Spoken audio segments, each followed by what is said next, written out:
Roy Jones Jr. vs. Antonio Tarver II, billed as More Than Personal, was a professional boxing match contested for the WBA, WBC, IBA, IBO, NBA, WBF and the Ring Light Heavyweight titles.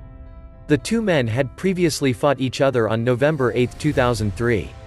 Jones, in his previous fight at heavyweight against John Ruiz on March 1, 2003, had weighed in at 193 pounds and was at 199 pounds on the night of the fight against Ruiz.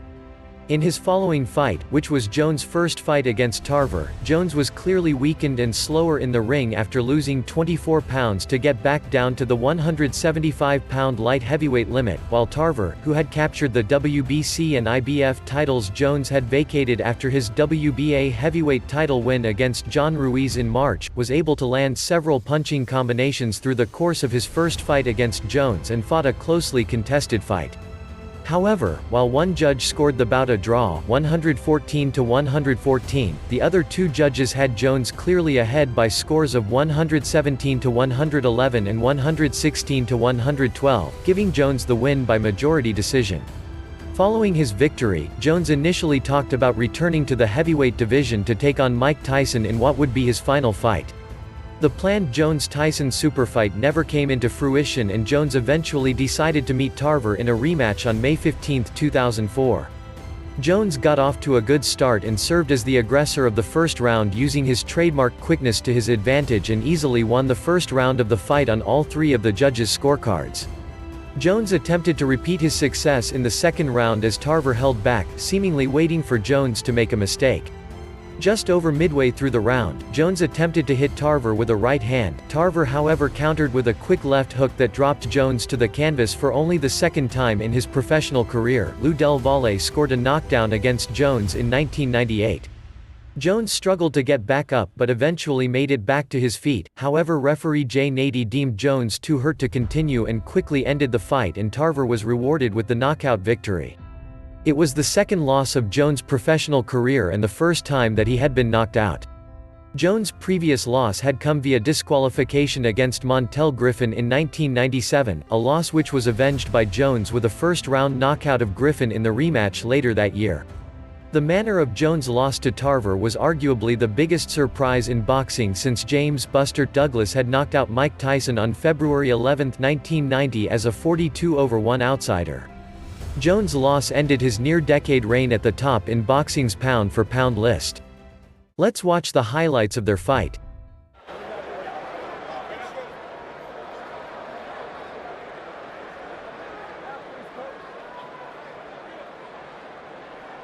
Buddy, you don't have to have it, I just want to make sure you have it. Okay, baby. All right, you guys, I gave you instructions in the dressing room. Do you have any questions? I got a question. You got any excuses tonight, Roy? Let's not ask questions like that. Let's touch the gloves and go to work. Tonight, Roy. Let's go to work. Antonio Tarver wants to correct the scoring of the first fight.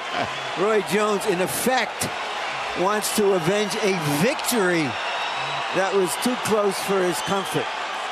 Let the fisticuffs begin. They don't want to wait for the bell. Emmanuel, you seen that before? I love it. No, I've never saw it, but I would like to see it more often. Never seen it. I got a question. You got any excuses tonight, Roy? What a start.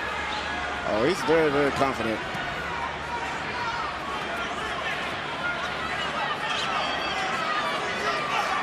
One thing Jones told us in a meeting yesterday, he said, you know, you never saw Tarver with his back to the ropes last November. That was because I was too tired. He said, tomorrow night, I'll put Tarver against the ropes.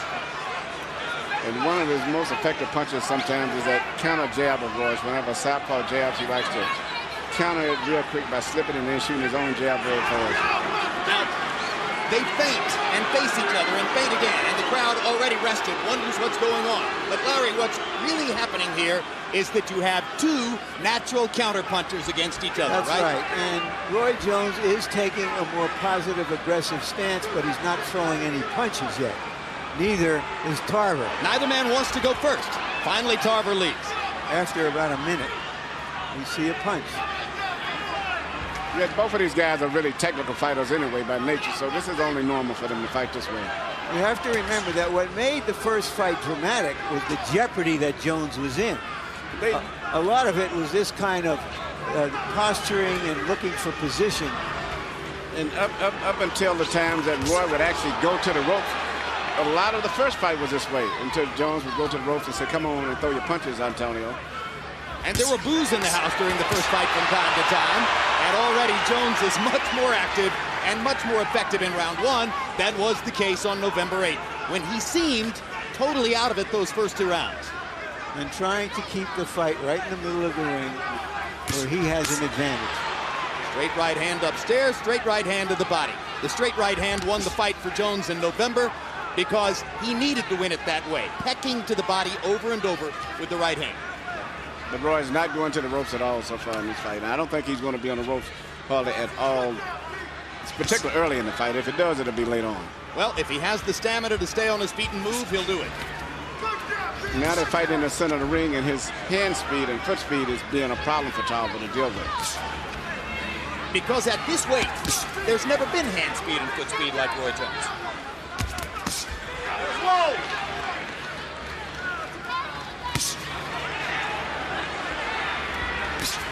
Tarver hadn't gotten off really, and Jones is landing his right hand.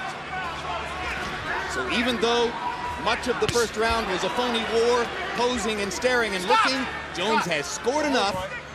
He's scored enough to win the round, possibly, but he hasn't really been able to penetrate or find a style yet that can penetrate through Tarver effectively. Tarver lands a right hand. Good right jab. And another Tarver jab, and Jones answers with a hard right hand to the body as round one comes to a close. All right, baby.